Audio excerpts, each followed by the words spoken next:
दोस्तों नमस्कार, मैं ताराचंद शर्मा एडवोकेट अपने यूट्यूब चैनल में आपका स्वागत करता हूं। दोस्तों प्रॉपर्टी की खरीद फरोख्त में जब आप प्रॉपर्टी परचेज करते हैं या कोई व्यक्ति प्रॉपर्टी सेल करता है, तो उसके संबंध में दोनों पक्षों के मध्य एक एग्रीमेंट अवश्य लिखा जाता है दोस्तों।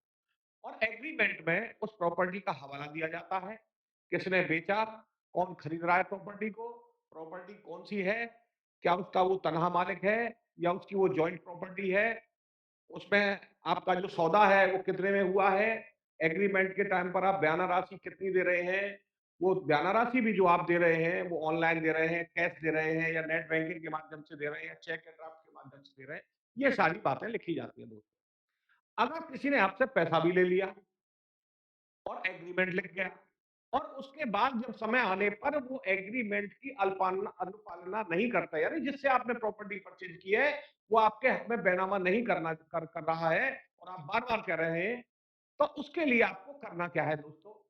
लोग परेशान रहते हैं, भाई हम क्या करें, एग्रीमेंट भी कर दिया, प्रॉपर्टी पे कब्जा भी हमें दे दिया, पैसा भी हम दे दिया, लेकिन वो बैनामा नहीं कर रहा है। तो आज का वीडियो हमारा इसी संबंध में है कि अगर आपने कोई प्रॉपर्टी परचेज की है और आपके हक में कोई एग्रीमेंट है, तो आप उसके खिलाफ में जो समय सीमा तय है उसके अंदर जाके उसको नोटिस देके और कोर्ट के माध्यम से या तो वो स्वयं उससे कहे कि भाई बैनामा कर दे, अगर वो नहीं करता है तो आप कोर्ट में मुकदमा दायर करके उससे बैनामा अपने हक में करा सकता है। लेकिन इसी आज जो मुकदमा दर्ज करा सकता है, लेकिन उसके लिए हमें मुकदमा दर्ज कराने से पहले कई तैयारियां करनी होती हैं, क्योंकि आनन-फानन में ये मुकदमे दायर नहीं होते, क्योंकि ये प्रॉपर्टी से संबंधित मुकदमे हैं। अगर एक भी असावधानी हमसे हो गई, तो हम मुकदमे में फेल हो जाएँगे। लिहाजा हमको मुकदमे में फेल नहीं होना और अपने मुकदमे को यानी अपने दावे को मजबूती के साथ कोर्ट में पेश करना है। तो इसी विषय पर आज का वीडियो है दोस्तों। वीडियो हो सकता है थोड़ा लंबा हो जाए। वीडियो को शुरू से अंत तक देखें और अहम जानकारी आपको मिलने जा रही है इसके माध्यम से दोस्तों। दोस्तों अब चलते हैं मेन टॉपिक के पास, कि पैसा भी ले लिया और एग्रीमेंट भी कर दिया, लेकिन बैनामा नहीं कर रहा है। यानी कि हमने किसी से प्रॉपर्टी परचेज की, उसने हमारे हक में एग्रीमेंट भी कर दिया, हमसे पेमेंट भी ले लिया और बार-बार कहने के बावजूद भी वो बैनामा नहीं कर रहा। तो हमें करना क्या है? तैयारी क्या करनी है मुकदमा दायर करने के लिए? सबसे पहले देखना है दोस्तों हमें एग्रीमेंट। एग्रीमेंट में ये देखना है कि जो एग्रीमेंट लिखा गया है, वो क्या प्रॉपर लिखा गया है? वो सादा स्टाम्प पर लिखा गया है, एक तो नोटरी भी नहीं कराया, दूसरा नोटरी और स्टाम्प पर लिखा गया है या सादा कागज पर लिख दिया गया है या उस एग्रीमेंट का रजिस्टर करा दिया है। तो पहले ये देखना है। तो दोस्तों इसकी बात बता दूं, ये तीन जो है, स्टाम्प, नोटरी और सादा कागज, इसके लिए जो रजिस्ट्रेशन एक्ट की धारा जो कहती है, 17 जो धारा है वो तो कहती है कि रजिस्ट्रेशन होना अनिवार्य है। 49 भी ये कहती है रजिस्ट्रेशन होना अनिवार्य है। लेकिन 49 रजिस्ट्रेशन एक्ट की धारा 49 में परंतु में ये जोड़ दिया गया है कि उसको एविडेंस के रूप में पढ़ा जाएगा। तो लेकिन अगर यहाँ आपका जो एग्रीमेंट है वो अनरजिस्टर्ड भी है, तब भी आप उसके आधार पर मुकदमा दायर कर सकते हैं स्पेसिफिक परफॉर्मेंस ऑफ कॉन्ट्रैक्ट का कीमत के खिलाफ में दोस्तों। लेकिन फिर मैं यहाँ सलाह एक और दूंगा आपको साथ ही साथ, जहां तक संभव हो सके अगर आप कोई प्रॉपर्टी परचेज कर रहे हैं, भले ही ये परंतु में दिया गया हो, लेकिन एग्रीमेंट को रजिस्टर्ड ही कराएं। ये इंपॉर्टेंट रखें, किसी अन्य लिटिगेशन में न पड़े, किसी परेशानी में न पड़े। प्रॉपर्टी परचेज कर रहे हैं तो जो एग्रीमेंट आप कराने जा रहे हैं उसको रजिस्टर्ड ही कर। नेक्स्ट आता है दोस्तों पेमेंट। अब पेमेंट वाली बात है, ये चीज हमें पहले लेके चलनी पड़ेगी कि पेमेंट हमने नगद दिया है और ये नगद पेमेंट किसके थ्रू साबित होगा? गवाहों के थ्रू साबित होगा। अगर हमने ऑनलाइन पेमेंट किया है, बैंक स्टेटमेंट निकलवा के आप रख लीजिए, चेक से ड्राफ्ट से किया है, कोई दिक्कत नहीं। ये दोनों पेमेंट सही है। नगद वाला जो पेमेंट है वो पूरी तरह से गवाहों के ऊपर डिपेंड करता है। अगर किसी गवाह ने कह दिया साहब हमारे सामने तो कोई पेमेंट नहीं दिया, तो वहां आपका एग्रीमेंट सस्पेक्टेड हो जाएगा। तो इसलिए मैं कहता हूं दोस्तों सावधान रहें। अगर प्रॉपर्टी परचेज कर रहे हैं और आप एग्रीमेंट के थ्रू किसी को कोई पैसा दे रहे हैं, तो उसको या तो ऑनलाइन के माध्यम से दीजिए या चेक या ड्राफ्ट के माध्यम से दीजिए। वो आपके लिए मुकदमे में काम आने वाले हैं। उनकी फोटो कॉपी जो आप ड्राफ्ट या चेक उसको दे रहे हैं, उसको उसकी फोटो कॉपी भी आपके पास होनी बहुत आवश्यक है। ये एक दस्तावेजी चीज है, रिकॉर्ड की चीज है, जिससे कोर्ट में हम उसको दिखा सके दोस्तों। नेक्स्ट आता है समय कितना है। अगर एग्रीमेंट में समय सीमा खोली जाती है कि भाई आज हमारा एग्रीमेंट हुआ फलानी तारीख को, और इसके 1 वर्ष के अंदर या 2 वर्ष के अंदर या जो भी समय सीमा हो, जो भी कानूनी रूप से मान्य हो, उसके तहत सीमा पर हम आपके हक में बैनामा निष्पादित कर देगा, तो ये एग्रीमेंट हो जाता है। अब इसमें देखना दोस्तों ये है कि समय कितना है। अगर समय बैनामे में दे रखा है 1 वर्ष, तो आपको करना क्या है, जब भी ये 1 वर्ष कंप्लीट होने को है, उससे 1 माह पहले ही आप क्या करें, जिसने जिससे आपने प्रॉपर्टी परचेज की है, उसको एक लीगल नोटिस दे दें। लीगल नोटिस, और लीगल नोटिस में आपको ये लिखना है कि भाई मैं इस प्रॉपर्टी को पहले भी खरीदने के लिए तैयार और इच्छुक था, रेडी एंड विलिंगनेस, और आज भी इस प्रॉपर्टी को खरीदने के लिए तैयार एवं इच्छुक हूं। लिहाजा फलानी तारीख को, जैसा कि एग्रीमेंट में लिखी हुई है, फलानी तारीख को मैं जमा कर दूंगा। आप जो एग्रीमेंट में तारीख लिखी हुई है, उस तारीख को एग्रीमेंट की शर्तों के मुताबिक आप हमारे हक में बैनामा करने के लिए सब रजिस्ट्रार ऑफिस जो भी संबंधित हो वहां आ जाएं, और हम आपका बकाया पैसा और रजिस्ट्री की फीस लेके तैयार मौके पर मौजूद मिलेंगे। अब दोस्तों क्या होता है कि नोटिस आपने दे दिया, तो नोटिस के बाद जो डेट हमने नोटिस में लिखी है, भाई फलानी तारीख को आपको बैनामा निष्पादित करने आना है, उस तारीख को आप वहां जाएं, पूरा पेमेंट लेके अपना जाएं, पूरा पैसा लेके जाएं, मुकदमे का खर्चा लेके जाएं, कि ना जाने वो अगर आ गया जिससे आप बैनामा कराना चाहते हैं, जिसने एग्रीमेंट किया करते हैं, तो वहां दिक्कत हो जाएगी, पैसे नहीं ले गए तो आप पैसा ले जाएंगे, चेक ले जाएं, जो भी ले जाना हो। और अगर वो पहुंच जाता है, बैनामा कर देता है, तो टॉपिक यहीं पर आपका क्लोज हो जाता है। नोटिस देने के बाद अगर वो बैनामा करने के लिए आ जाता है, नोटिस जो डेट दी गई है, पेंशन की फलानी तारीख को बैनामा करने आ जाए, तो बैनामा करने आ जाए, बैनामा कर देता है। क्या कर देता है, बैनामा कर देता है। तो यही से सारा मामला टॉपिक क्लोज हो जाता है, फिर कहीं कोई मुकदमा लड़ने की आपको आवश्यकता नहीं है। नेक्स्ट आता है, अगर ये स्थिति पैदा नहीं होती और वो बैनामा करने के लिए नहीं आता, तो आपको करना क्या है, आपको सब रजिस्ट्रार ऑफिस में अपनी हाजिरी नोट करानी है, और वो करानी है 3 टाइम, सुबह, दोपहर और शाम को। एक एप्लीकेशन देनी होती है, सुबह की हाजिरी आप नोट कराएं, वहां से रिसीविंग उनसे ले लें, दोपहर की आप हाजिरी नोट कराएं, वहां से रिसीविंग ले लें, और शाम को जिस टाइम रजिस्ट्रार ऑफिस बंद होने जा रहा है, तब अपनी हाजिरी नोट करा दें शाम को, और उसका भी अपना रिसीव्ड सब रजिस्ट्रार ऑफिस से आप ले लें, क्योंकि ये चीजें आपके मुकदमे में काम आने वाली है।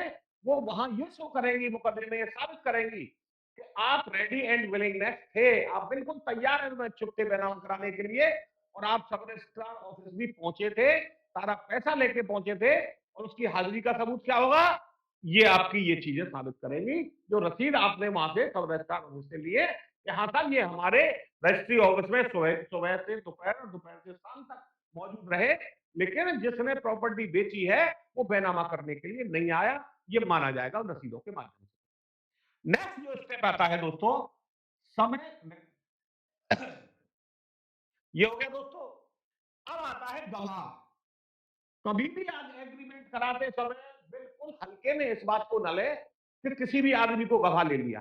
कभी कभी देता है कि जो डीड राइटर है उनके पास चले जाते हैं दोनों पक्ष एग्रीमेंट करने के लिए, और डीड राइटर से कहते हैं भैया हमारे पास तो गवाह नहीं है, आप अपने गवाह दे दो। वो क्या करता है, या तो खुद गवाह बन जाता है डीड राइटर, और या फिर अन्य किसी को वहीं से पकड़ कर या इनके एग्रीमेंट में गवाही दे दे। 1 किलो मिठाई का डिब्बा मिल जाएगा, वो बड़ा खुशी खुशी बन के चलो 1 किलो मिठाई का डिब्बा मिल गया यार, मुझे क्या लगा, एक सिग्नेचर भी तो कर दी मैंने। लेकिन नहीं दोस्तों, ऐसा ना कराएं।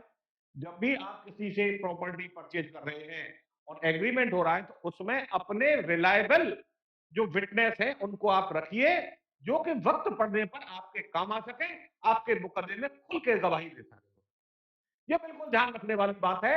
यही चीज आपके काम आनी। अगर आपने गवाह प्रॉपर्टी के सेलर के बना दिए, तो वो तो मुकर जाएंगे, कह देंगे भैया हमारे सामने तो पैसा ही नहीं दिया, कोई इसने सिग्नेचर ही नहीं दिए, तो वो चीज आपकी फेल होने की संभावना है। लिहाजा गवाह भी अपने बड़ा रिलायबल बनाने चाहिए, एग्रीमेंट हो चाहे बैनामा हो दोस्तों। नेक्स्ट आता है, अब ये देखना है कि अब जब एग्रीमेंट हुआ था, क्या जिससे आपने प्रॉपर्टी परचेज की है वो मालिक था प्रॉपर्टी का?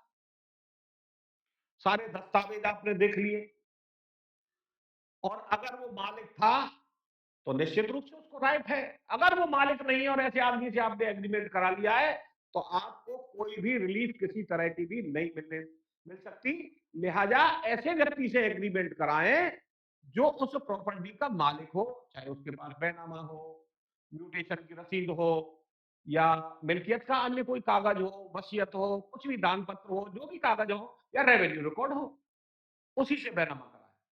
दोस्तों अब यहां एक चीज और देखनी है इसी में कि प्रॉपर्टी, अब दोस्तों ये बात आती है कि अब जब एग्रीमेंट आपका हो गया, असली मालिक यही है। अगर मालिक नहीं है तो आप मुकदमा दायर नहीं कर सकते, आपके साथ धोखा हो गया है। अगर ये मालिक है तो मुकदमा आप दायर करेंगे। अगर ये जिंदा है तो मुकदमे में किसी को पार्टी बना लेंगे जिसने एग्रीमेंट किया है। लेकिन अगर ये मर गया है एग्रीमेंट करने के बाद, कोई प्रॉपर्टी अगर मैंने बेची, सपोज करो, या किसी ने बेची और वो आदमी मर गया, तो भैया अब किसके खिलाफ मुकदमा दायर करोगे? क्यों? कि मालिक के मरने के बाद में उसके जो वारिसान होते हैं उनको प्रॉपर्टी चली जाती है। तो मालिक के वारिसान जो हैं, अगर जो प्रॉपर्टी बेचने वाला मर गया है तो उसके वारिसान को आप पार्टी बना के मुकदमा दायर कर सकते हो, क्योंकि वारिसों को ही प्रॉपर्टी मिलती है। तो बिल्कुल ना घबराएं। अगर कोई एग्रीमेंट किया है, आपने किसी से प्रॉपर्टी परचेज की है और प्रॉपर्टी बेचने वाला मर गया है और बच्चे बैनामा नहीं कर रहे हैं, तो आप क्या करेंगे? नोटिस दो बच्चों को, और उसके बाद में कोर्ट में बच्चों को पार्टी बनाते हुए एक्सप्रेसिव परफॉर्मेंस ऑफ कॉन्ट्रैक्ट का मुकदमा आप दायर कर सकते हैं दोस्तों। अब नेक्स्ट है, दूसरी चीज आती है कि जिसके हक में एग्रीमेंट हुआ है, यानी कि जिसने प्रॉपर्टी परचेज की है, अगर वो बैनामा की म्याद से पहले ही मर चुका है, तो भैया मुकदमा कौन दायर करेगा? तो मुकदमा उसके वारिसान करेंगे, और वो लिखेंगे कि इस प्रॉपर्टी को हमारे पिताजी ने परचेज किया था, या हमारे बाबा ने परचेज किया था, या दादा ने परचेज किया था, या जो भी आपका रिलेशन में हुआ वारिस है, तो उसने परचेज किया था, और बैनामा की तिथि आने से पहले ही डेथ हो गई है, लिहाजा ये हमारे हक में बैनामा करें, वो स्पेशल परफॉर्मेंस ऑफ कॉन्ट्रैक्ट का मुकदमा दायर कर सकते हैं दोस्तों। नेक्स्ट आता है,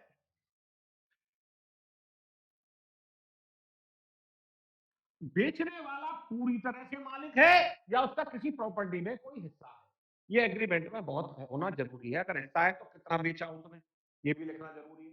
पूरा मालिक है तो कितनी बेची सारी, क्योंकि यहाँ एक दिक्कत आती है स्पेसिफिक परफॉर्मेंस में। अगर मान लो सपोज करो एक मकान है, वो ए और बी के साझे में है, और ए ने उस पूरे मकान का एग्रीमेंट आपके हक में कर दिया, जबकि ए को उस मकान को पूरे को बेचने का कोई राइट नहीं था।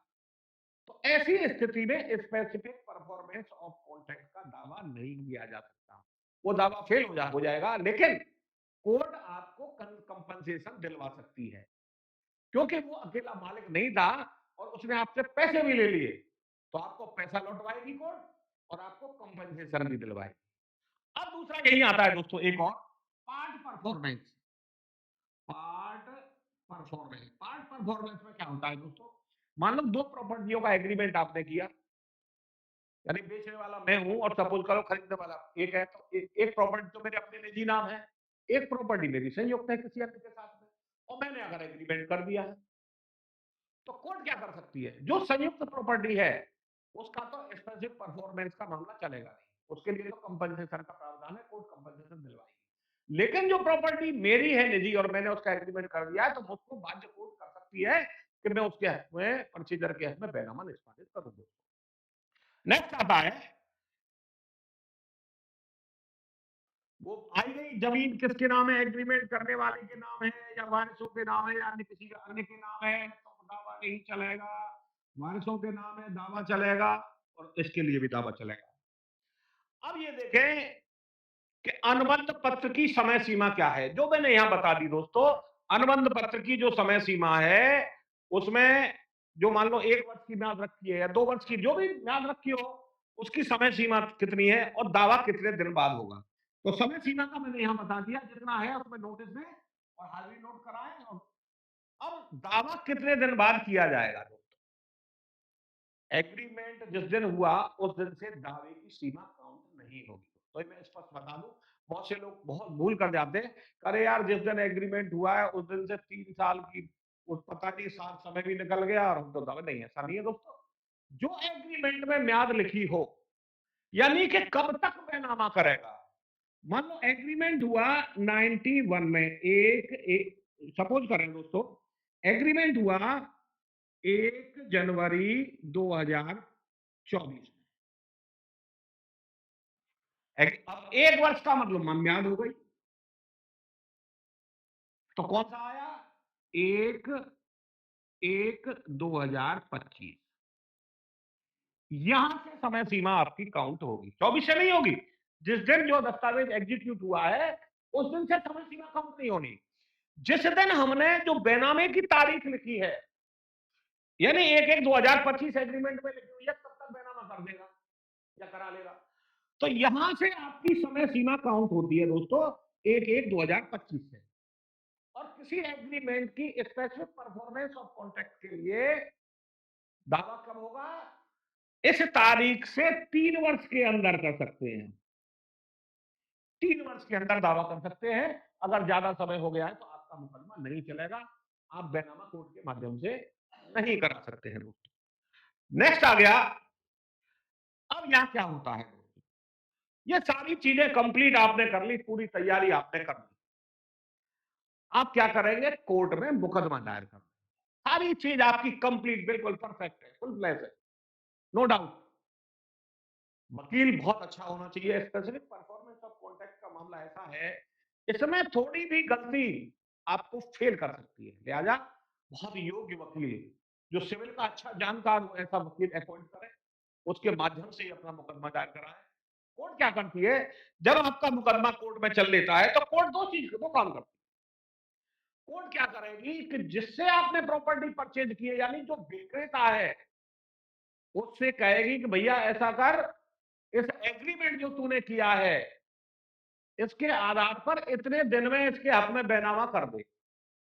और उसको सूचना कोर्ट भिजवाएगी, ये नोटिस भिजवाएगी कि आप फलानी तारीख तक फलाने व्यक्ति के हक में, यानी खरीदार के हक में, या खरीदार नहीं है तो उसके वारिस जिन्होंने मुकदमा किया उनके हक में बैनामा निष्पादित कर दें। या जो बेचने वाला मर गया है उसके वारिसों को निर्देशित करेगी, क्योंकि उसमें पार्टी बनते हैं वो भी। अगर पहले ही मर गया है तो पहले ही पार्टी बन जाएंगे, अगर बीच में मुकदमे के दौरान मरा है तब भी पार्टी बन जाएंगे। तो उनसे कहेगी भैया बैनामा कर दें। अगर वो बैनामा नहीं करते हैं तो क्या करती है कोर्ट? कोर्ट उनके खिलाफ क्या कर सकती है? मना करने पर कंटेम्प्ट की कार्रवाई भी कर सकती है, कंटेम्प्ट ऑफ कोर्ट भी चलाई जा सकती है और उनको सजा भी हो सकती है इस संबंध में। नेक्स्ट है, अगर इसने ऑर्डर हो गया कोर्ट का बैनामा करने के लिए, लेकिन जो विक्रेता है या उसके बादशाह ने, अगर विक्रेता मर गया है तो बैनामा नहीं करते कोर्ट के आदेश के बावजूद भी, तो दोस्तों कोर्ट क्या करेगी? कोर्ट स्वयं बैनामा करवाएगी, अपने किसी नाजिर को भेज के, अपने किसी और कर्मचारी को भेज के क्या करेगी कोर्ट? जो एग्रीमेंट की अनुपालना कराएगी, जो एग्रीमेंट आपका हुआ है। तो दोस्तों उम्मीद करता हूं कि ये वीडियो आपको पसंद आया होगा। अगर मेरा वीडियो आपको पसंद आया हो, इसको लाइक करें, शेयर करें, और अगर अगर आप अभी तक आपने मेरे चैनल को सब्सक्राइब नहीं किया तो मेरे चैनल को सब्सक्राइब करें। नेक्स्ट वीडियो में दोस्तों हम आपके लिए वीडियो लेके आ रहे हैं कि स्पेसिफिक परफॉर्मेंस ऑफ कॉन्ट्रैक्ट का दावा होगा कैसे, क्या तरीके हैं, किस तरह से करना पड़ेगा, कौन सी कोर्ट में करना पड़ेगा, कितने दिन में इसका डिसीजन हो जाएगा, ये सारी चीजें हम आपके लिए लेके आएंगे अगले वीडियो में। तब तक के लिए दोस्तों नमस्कार, जय श्री राम, राधे राधे, जय श्री कृष्ण।